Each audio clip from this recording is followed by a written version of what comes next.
Pentateuch.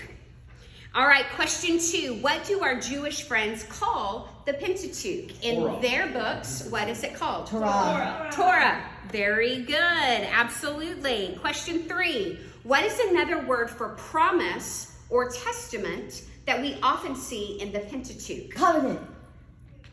Loud and right. Loud and correct. Yes. Covenant is a word for promise or testament, that we are under one promise. There are actually 5 covenants in the Hebrew scriptures. There's what some people call 6 if you look at the Adamic covenant with Adam, but we get Noah's covenant with all people. We get Abraham's covenant with the people of Israel, and then how those play out. And then we will get the new covenant that will be represented in Jesus Christ later. Question 4. What is the name of the garden featured in the creation story? Eden. Very good. Very good. What is another name Jesus uses for the Pentateuch or Torah? Law. Yes. The book of Moses, the law. He will say all the law and the prophets hang on this, or all the law and the prophets refer to me. And he is talking about the law portion being the Pentateuch. What big road trip happens in the Pentateuch? There are 2 major journeys, one of them representing the power of God and the other representing the goodness of God, even though they're both powerful and they're both good. Which road trip happens first? Noah. No. Exodus. You said it. Yes, Exodus. Exodus is the big major road trip that happens in the Pentateuch. What's the other circular road trip? Time in the wilderness. Time in the wilderness. Very good. Absolutely. That's my friend. What major rules foundational to both Judaism and Christianity are given to Moses in Exodus 22? 10 Commandments. Very good. I saw the movie. 10 Commandments. That's a great movie. The animated or Charlton Heston? Both. Great. Okay. So then the 10 are boiled down to 2 in Jesus. What are those 2? Love Love God. others and love your neighbor. Love God and love your neighbor. That's it. Thank you for being loud and correct. Yes. How many tribes make up the people of Israel? 12. Wow. Yes. Ben, I hear you. I hear you. Get it?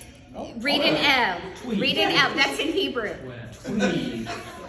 Let our shot be your anthem. Okay. From which tribe were the priests? Levites. The Levites. Very good.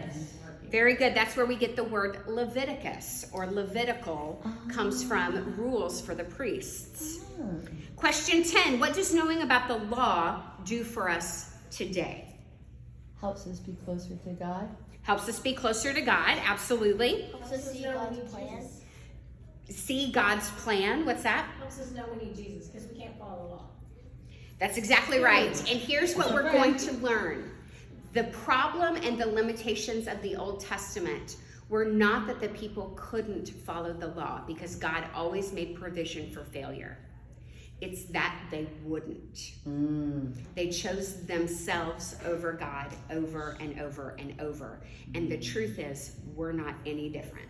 And so our need for Jesus comes in his fulfillment of the law that, true, no one could live up to. We still can't. But he fulfilled our part and God's part so that we can live in right relationship with the Father. Okay, structure of our Bibles. Are they, now here's the answer, so just look me in the eyeballs and don't read it. Look me in the eyeballs and don't read it. Okay, are they by type or time? Chronological or literary, like type of book? Type or time? Type. Okay, the Hebrew scriptures, the Torah, as well as our Christian expressions of the Old Testament are gathered. They're different orders, but they're all the same 39 books, and they're gathered by type. In the Hebrew scriptures, it will be Torah, Ketuvim, or Netuvim and Ketuvim. or the law, the writings, the prophets, and the writings. And we will have them as, say it with me, 5, 12, 5, 5, 12. Say it. 5, 12, 5, 5, 12. 5, 12, 5, 5, 12. Go. 5, 12, 5, 5, 12. Then there's going to be 400 years of silence. And then there's going to be 4, 1, 21, 1. Go. 4, 1, 21, 1. 4, 1, 21, 1. 4. Okay, 1, 21, 1. I'll finish it out with There you. you go. Okay, so I had to learn that in grad school, in seminary, so you do too. And 5, 12, 5, 5, 12 is how we are going to break up the Old Testament in our study of what was God doing before the birth of Jesus that would prepare us for relationship with him. And so when we think about 5, 12, 5, 5, 12, say it. 5, 12, 5, 5, 12. Then we are looking first at 5 today, the Torah, the books of the law, or the books of Moses, also called the Pentateuch. This is where God is going to make the world and make a people as his way of reaching the whole world. We need to know from the beginning that God was for all the world. And his strategy was going to be to create a people that live as an example so that other people could be brought into relationship with God. They were meant to be blessed, to be a blessing. Okay, and we're going to look at that tonight. 12 are the histories. Now, we get the first 5, then we get the histories. Everything else chronologically falls in time with the histories. So the Psalms, they take place during these 12 history books. The prophets, they take place during these history books. So 5, 12, this is the length of the rest of the Old Testament. We typically say that Abraham was at 2000 BC, and then Moses was 1500, David was 1000, Malachi ends around 500 because there's 400 years of silence before Jesus is born. So this 2,000 year time period takes place within the histories, okay? And then we get 5 books of wisdom literature. This is Israel's and our prayer book. It is, the purpose of it is not ethical lessons. If you want ethics, go to the letters. These are not about ethics. These are about principles of wisdom that, if lived out, give the best chance for the full and satisfying life.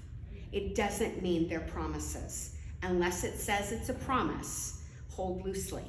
Do not write checks for God that he is not promised to cash. Can he? Yep. Will he? I don't know. So his character is not marred by his yes or no, but sometimes our faith is held upon his yes or no, and we need to hold loosely to that. So there are 5 books of wisdom literature, and then 5 and 12 are the major prophets, minor prophets. If you've ever got stuck in any of those, it's easier to think of them as sermons than it is as teachings. And the 5 major prophets just mean they wrote a lot and long, and the minor prophets just mean they were shorter messages, okay? Then we get the 400 years of silence, 4 gospels, 1 history, 21 letters, and an apocalypse. Okay, within the first 5 books, we get law, we get genealogy, we get poetry, wisdom, but primarily we're going to get what's called Hebrew narrative. Now, Hebrew narrative has some specific characteristics about it.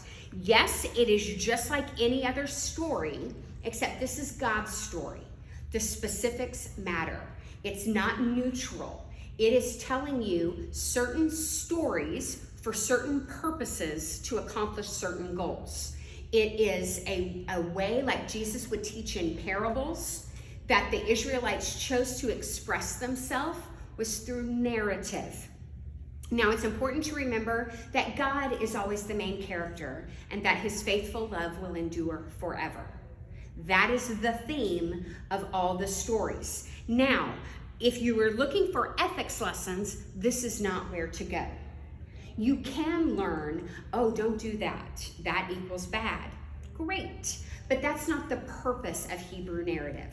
The purpose of Hebrew narrative is to reveal a God that is the same yesterday, today, and forever, and that his faithful love will endure forever, even when we are not faithful back. Okay? So when we think about Hebrew narrative, we're always thinking about a 3-story building. Okay? There are 3 stories. The bottom story is that particular section of scripture that we're reading. Okay? The second story is how that fits into the overarching Old Testament story. And the top story is how that fits in God's grand plan of salvation. So every story fits in 3 different places. Okay? So we have to be careful to not miss details because we're stuck up here. It's also important that we don't miss the forest for the trees because we're stuck down here and we miss this. So we always have to have bifocals on, which I literally do, to make sure that we're reading what's happening in the story, as well as aware of what God is doing through that story to bring the world back to himself. Okay. All right. Okay. We are going to tell you the story of the Pentateuch. Okay, turn around. Okay.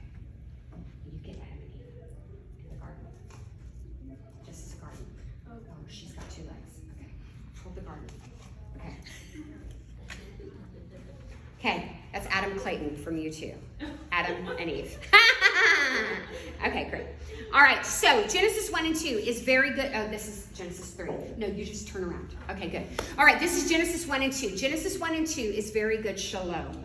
Shalom means not only the absence of wrong, but everything is rightly in its place. So Genesis 1 is the creation story macro level. Genesis 2 is micro level. So it is a little more detailed account of Genesis 1. Does it relate to other, what they call cosmology stories that are in ancient literature? Yes. In some ways, Moses, or the author, which we think is Moses, there are different ideas of who wrote Genesis.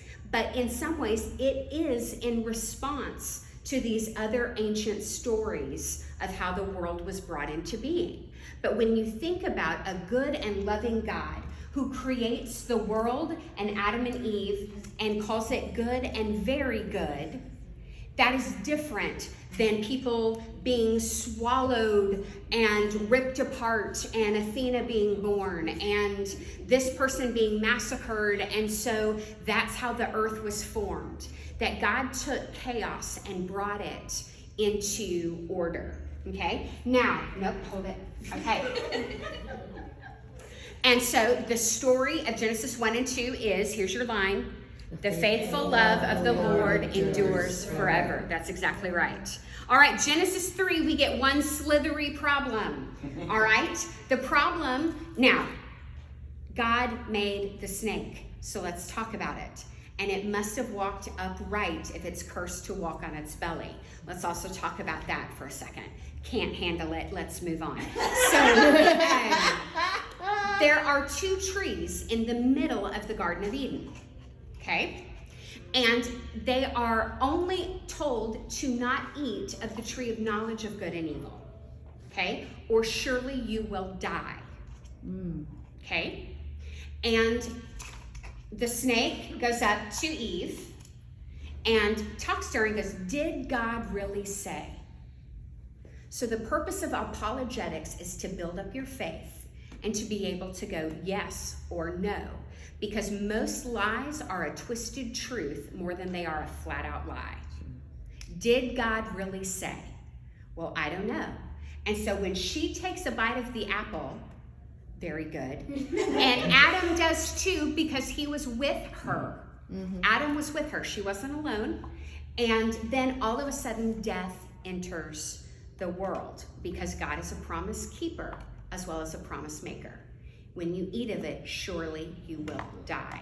All right? So the line is, even though we don't always understand, our line is, the faithful love of the Lord endures forever. Genesis 4 is going to be the story of Cain and Abel. Yep, they're covered in fur.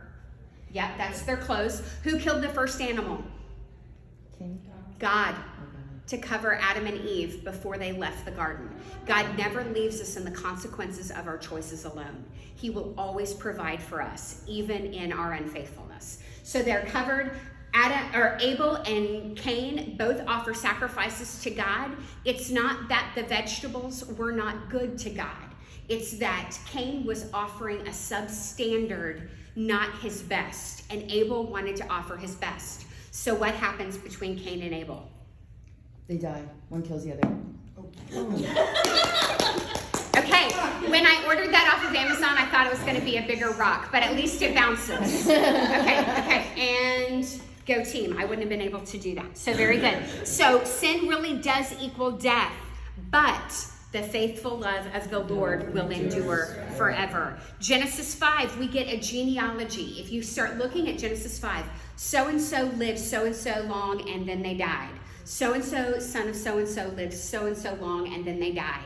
It's live, die, live, die, live, die. Except for Enoch. Enoch doesn't die. The Lord whooshed him out of there somehow, and he walked with the Lord. I don't know, but anytime you're reading a list, look for the outlier, because that's where the important part is. Okay? It was good, it was good, it was good, it was very good. Lived, died, lived, died, lived, died, lived, and walked with God.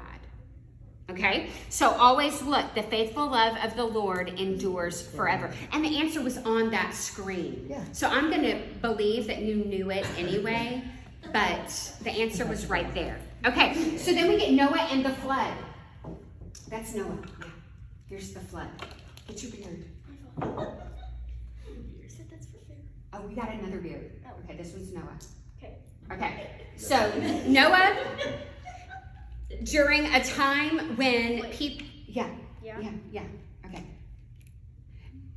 Oh, okay, so Noah, during a time when the whole world had fallen guilt to this live, died, sin is increasing. There is no real marketing plan for faithfulness to God, all right? And this man shows up named Noah, who wants to be faithful to God. And God says, then I want you to build me a boat. And he's like, huh? And so he goes, I want you to build me a boat, because he's going to put the boat on in the world. Yep, that's good. And then the flood's coming. Okay, we're going to open this up. This is really rehearsed. Okay, floods. that was just fun. And then the promise after the flood is the rainbow. Once again, the world will never be flooded. This is the Noahic covenant to all the world, that it will never again be destroyed by rain. Okay? And so then we're going to get to Moses. So get your Pharaoh daughter hat on. Okay, so the faithful love of the Lord endures forever. Then we get the Tower of Nations, the Table of Nations. This is God listing all of the tribes that are going to be a part of the Tower of Babel. Okay, so once the Tower of Babel is built and God introduces languages and they all split, this is that list of all those nations and where they're going to come from. Okay, again, God's heart is for the whole earth. Then we're going to get the calling of Abraham.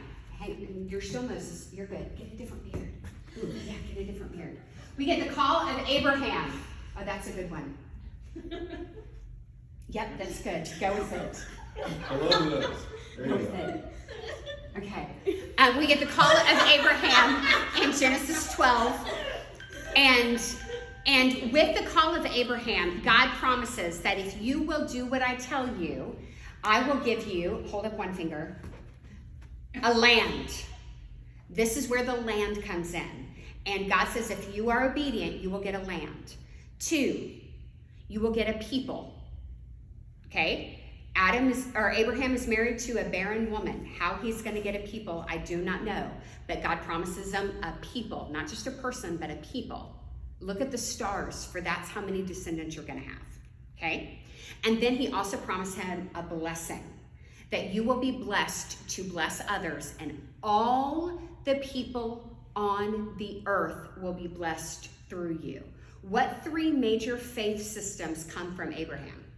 Islam, Islam, Judaism, and thus Christianity. Okay? Judaism is our older brother.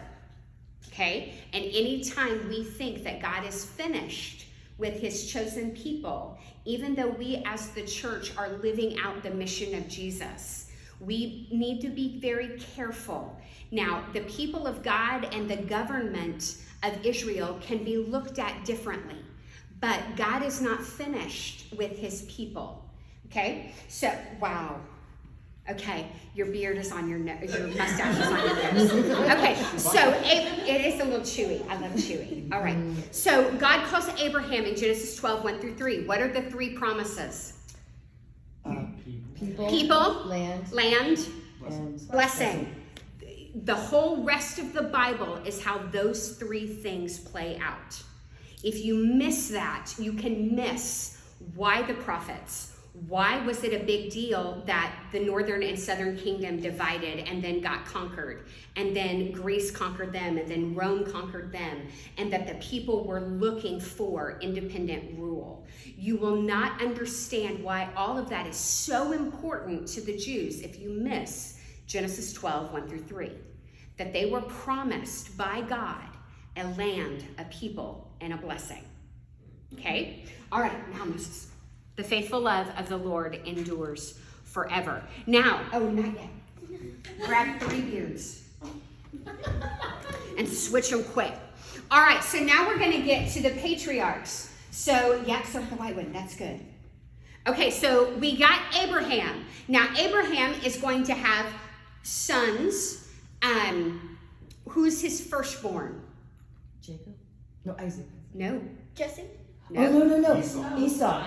Ishmael. Oh, yeah. Ishmael's the first. Thank you for being loud, even if we were incorrect. Ishmael is his firstborn son. Who is Ishmael's mother? The servant. Hagar, the servant of Sarah. Okay? And so Abraham will have Ishmael and Isaac. Isaac will be the son through whom the blessing goes. All right? Switch beards. Now, in the patriarchs, we get the story of Isaac. Now, Isaac is going to have 2 sons. His sons are named Jacob and Esau. Jacob and Esau. All right? So this is Jacob. Jacob will get renamed what? Israel. So Jacob is the son of Isaac. He's going to steal a blessing. Steal it.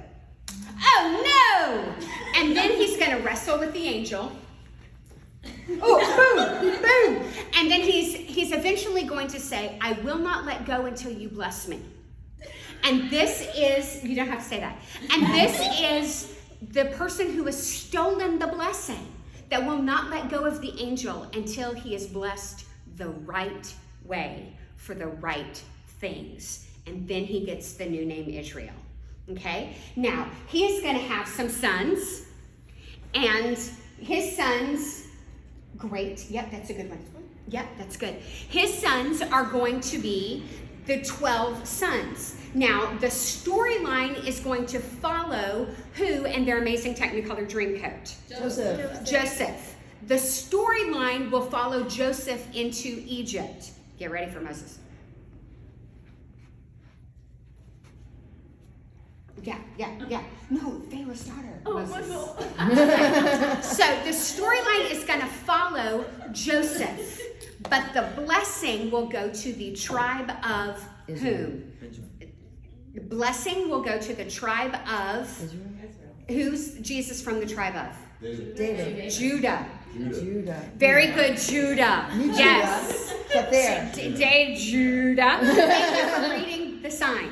Okay. The promise will go to Judah, but the storyline will follow Joseph. Okay? So Joseph his brothers sell him to slave traders in Egypt. He gets to Egypt. He is put in prison. He is brought out for interpreting dreams. He is raised up into leadership in the Pharaoh's household. And then there comes a time of drought which when we learn, disobedience always brings the big D's: drought, disaster, deportation, all the big D's. Obedience always brings blessing.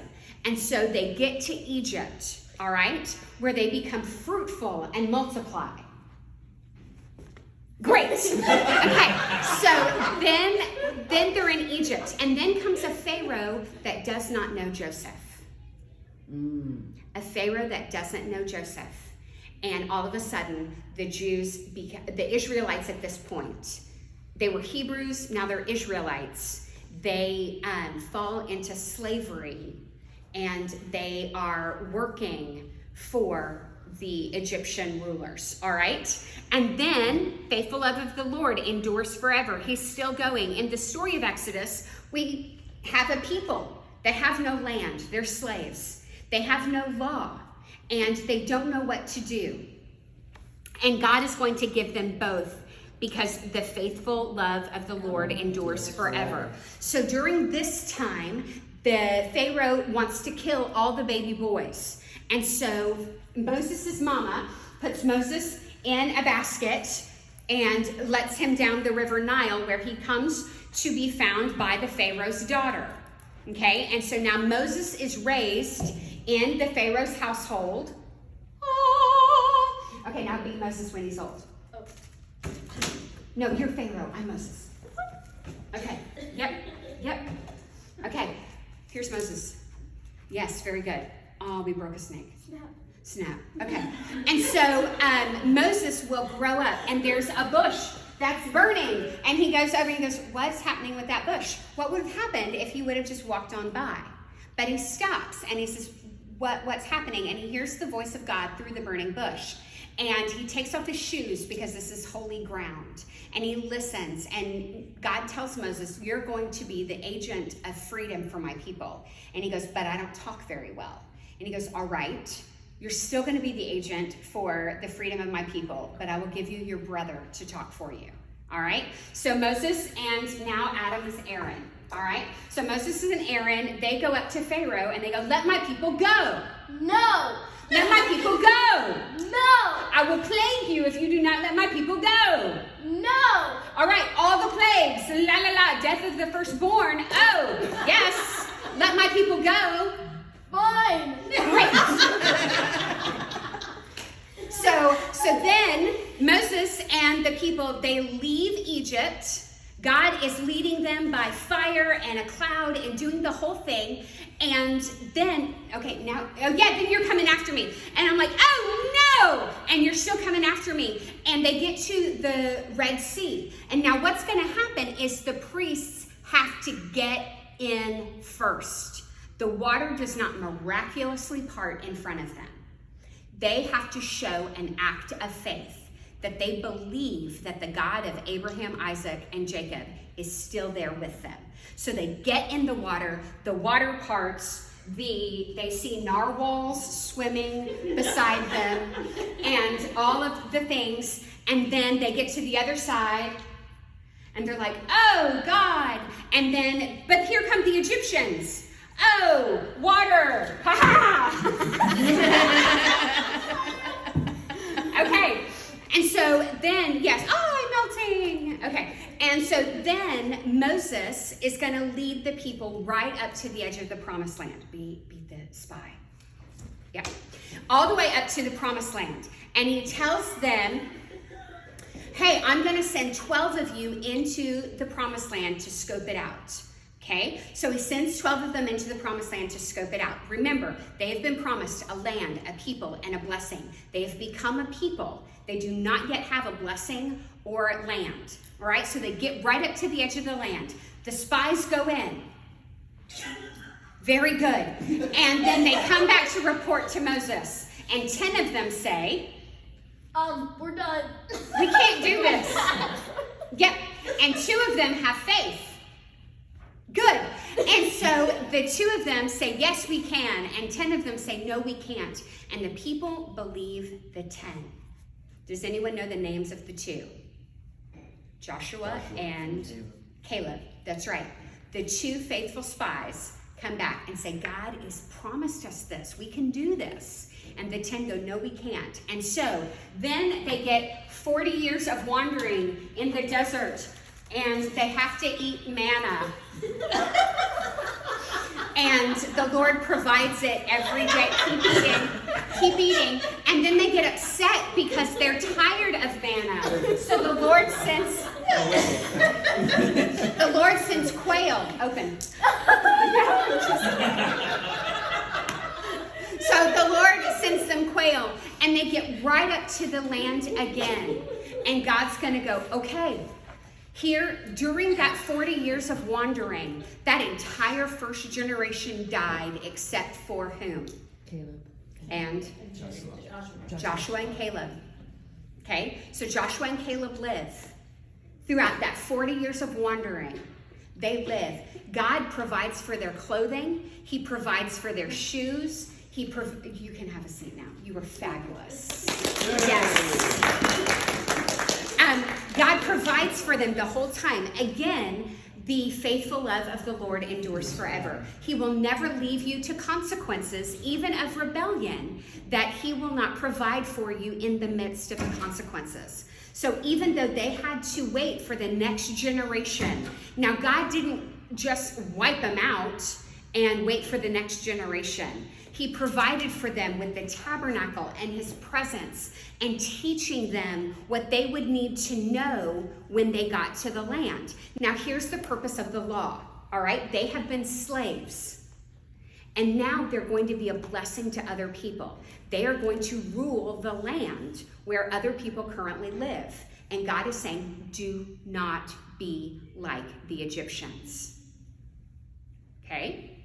And he's also going to say, do not be like the Canaanites where you're going. So I'm going to give you a law, and this law is going to show you how to be different than the Egyptians that you left as slaves, as well as the Canaanites where you're going as leaders, okay? You're going to get the book of Leviticus, and this is going to tell the priests how to represent the people before God, and then we're going to get the prophets of how to represent God before the people. All right? So we're going to get priests that take human offerings and give them as sacrifices to God. And then we're going to get to numbers. What's the plural of census? Censuses. Great, whatever that is. We're going to get a tale of two censuses, and this is just a list of all of the fighting men that started the 40 years of wandering, and then the list of fighting men post 40 years of wandering. I'm sorry that the manna is hanging on your uvula. Okay, so the second set of numbers is the fighting aged men that are going to go take the land. And so that's what the book of Numbers is all about. So when you read these lists, don't get lost. Look for the outliers and who would always go first into battle. Do you know? Which tribe always went first into battle? The fighting one. Nope.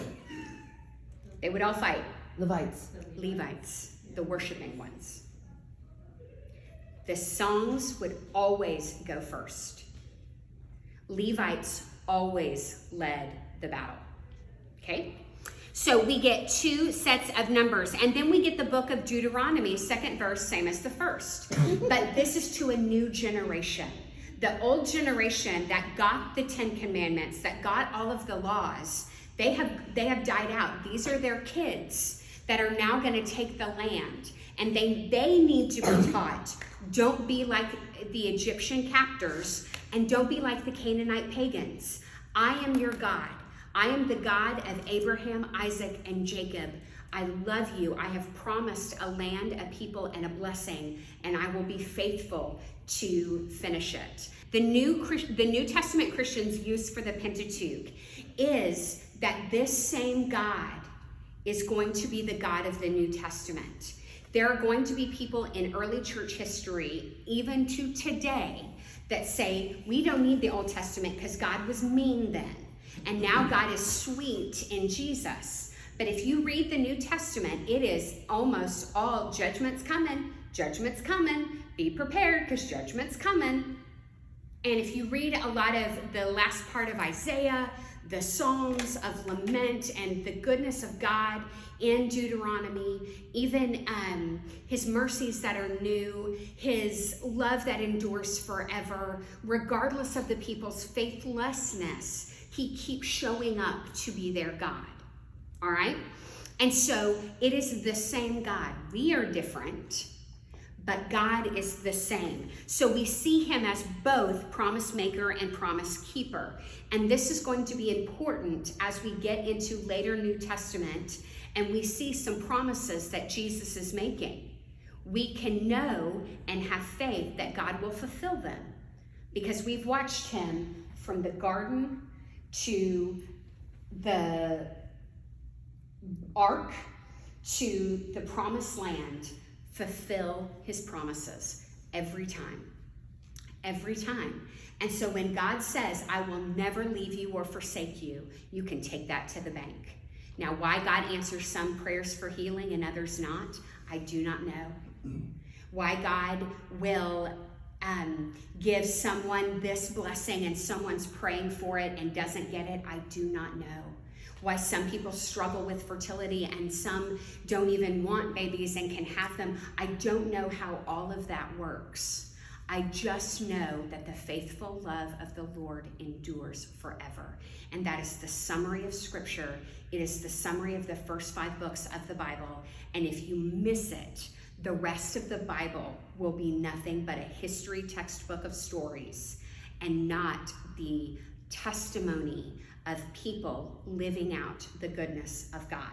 Now, the last thing you need to know before you get into this week's homework, if you so choose, is that historical narrative or Hebrew narrative is not about ethics. It's not about what should happen. It's about what did happen. It is descriptive versus prescriptive. It is all about this is how a real God interacted with real people in real time, and this is the choices of their obedience or disobedience. It's not, this is how you should behave. Look to the letters for some of that. This is not, while there are some lessons that we can learn, it's not primarily an ethics section. It's about the story of God and his people. Okay? All right.